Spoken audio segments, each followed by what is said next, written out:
जय माँ दुर्गा।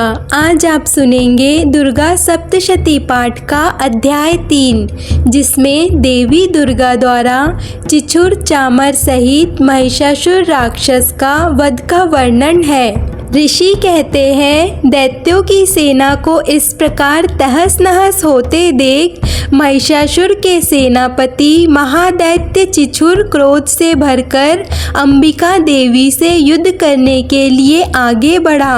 वह असुर रणभूमि में देवी के ऊपर इस प्रकार बाण वर्षा करने लगा जैसे बादल मेरुगिरी के शिखर पर पानी की धार बरसा रहा हो।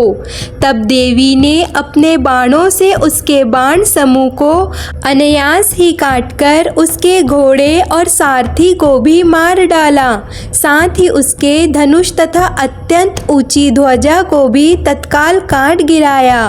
धनुष कट जाने पर उसके अंगों को अपने बाणों से बींच डाला। धनुष, रथ, घोड़े और सारथी के नष्ट हो जाने पर वह असुर ढाल और तलवार लेकर देवी की ओर दौड़ा। उसने तीखी धार वाली तलवार से सिंह के मस्तक पर चोट करके देवी की बाईं भुजा में बड़े वेग से प्रहार किया। राजन, देवी की बाह पर पहुंचते ही वह तलवार टूट गई। फिर तो क्रोध से लाल आंखें करके उस राक्षस ने शूल हाथ में लिया। उस महादैत्य ने उस शूल को भगवती भद्रकाली के ऊपर चलाया। वह शूल आकाश से गिरते हुए सूर्यमंडल की भांति अपनी तेज से प्रज्वलित हो उठा। उस शूल को अपनी ओर आते देख देवी ने भी शूल का प्रहार किया। उससे राक्षस के शूल के सैकड़ों टुकड़े हो गए। साथ ही महादैत्य चिछुर की भी धजिया उड़ गई। वह प्राणों से हाथ धो बैठा।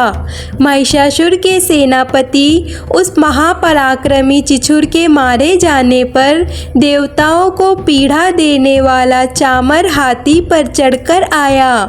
उसने भी देवी के ऊपर शक्ति का प्रहार किया, किंतु जगदम्बा ने उसे अपने हुंकार से ही आहत एवं निष्प्रह करके पृथ्वी पर गिरा दिया। शक्ति टूटकर गिरी हुई देख चामर को बड़ा क्रोध हुआ।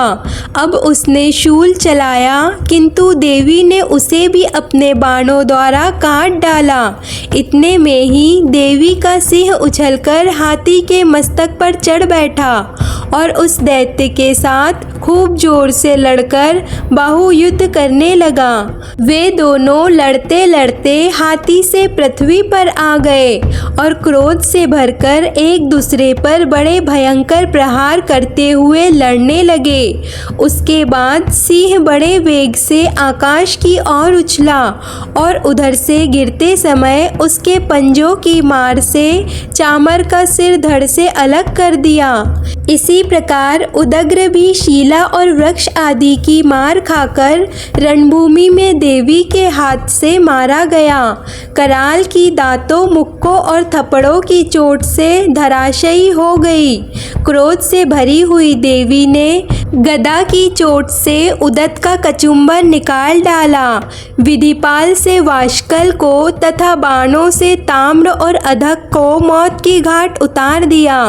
3 नेत्रों वाली परमेश्वरी ने त्रिशूल से उग्रास्त, उग्रवीर तथा महाहनु नामक दैत्य को मार डाला। तलवार की चोट से विडाल के मस्तक को धड़ से काट गिराया। दुर्धर और दुर्मुख इन दोनों को भी अपने बाणों से यमलोक भेज दिया। इस प्रकार अपनी सेना का संहार होता देख महिषासुर ने भैंसे का रूप धारण करके देवी के गणों पर प्रहार आरंभ किया। महिषासुर थुतुन से मारकर, खुरों से प्रहार करके, पूंछ से चोट पहुंचाकर, सिंगों से विदीर्ण करके, कुछ को सिंहनाद से, कुछ को चक्कर देकर और निशु अविश्वास वायु के झोंके से देवी के गणों को धराधरी कर दिया। इस प्रकार गणों की सेना को गिराकर वह असुर महादेवी के सिंह को मारने के लिए झपटा। इससे जगदम्बा को बड़ा क्रोध हुआ। उधर महापराक्रमी महिषासुर भी क्रोध से भरकर धरती को खुरों से खोदने लगा। अपने सींगों से ऊंचे ऊंचे पर्वतों को उठाकर फेंकते हुए गरजने लगा। उसके वेग से चक्कर देने के कारण पृथ्वी क्षुब्ध होकर फटने लगी। उसकी पूंछ से टकराकर समुद्र सब ओर से धरती में डूबने लगा। हिलते हुए सींगों से आघात और विदीर्ण होकर बादलों के टुकड़े टुकड़े हो गए। उसके श्वास के प्रचंड वायु के वेग से उड़े हुए सैकड़ों पर्वत आकाश से गिरने लगे। इस प्रकार क्रोध से भरे हुए उस महादैत्य को अपनी ओर आते देख चंडिका ने उसका वध करने के लिए महान क्रोध किया। उन्होंने पाश फेंककर उस महान असुर को बांध लिया। उस महासंग्राम में बंध जाने से उसके भैंसे का रूप त्याग कर तत्काल सिंह के रूप में प्रकट हो गया।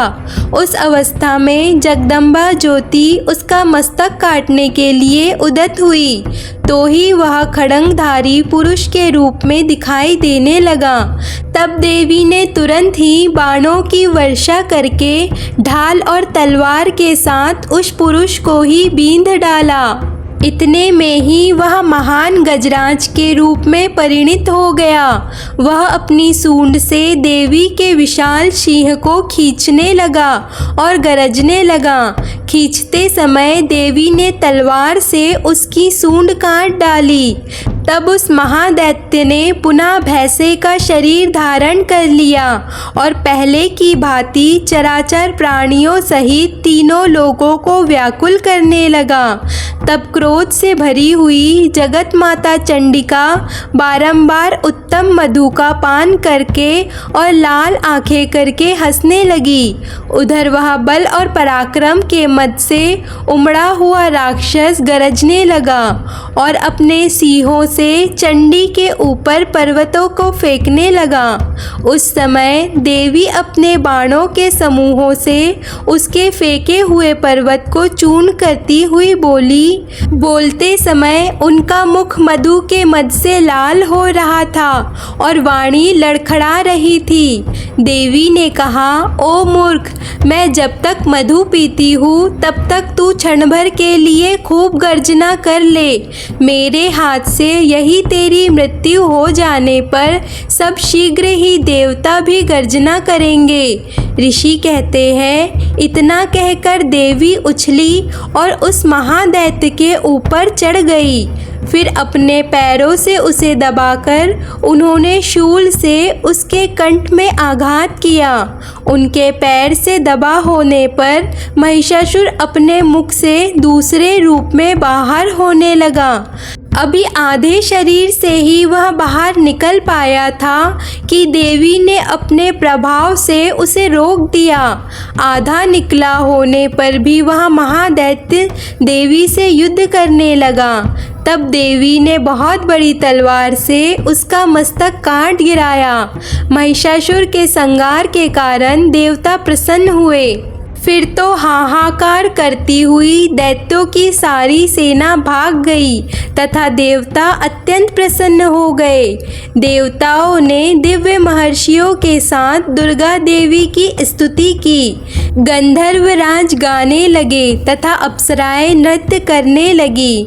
इस प्रकार श्री मार्कंडेय पुराण के सवर्णिक मयंतर के कथा के अंतर्गत देवी महत्व के महिषासुर वध नामक तीसरा अध्याय समाप्त होता है। इसी तरह की सभी कथा पाठों के लिए चैनल को सब्सक्राइब कर लीजिए और आज की कथा आपको अच्छी लगे तो वीडियो को लाइक कर दीजिए।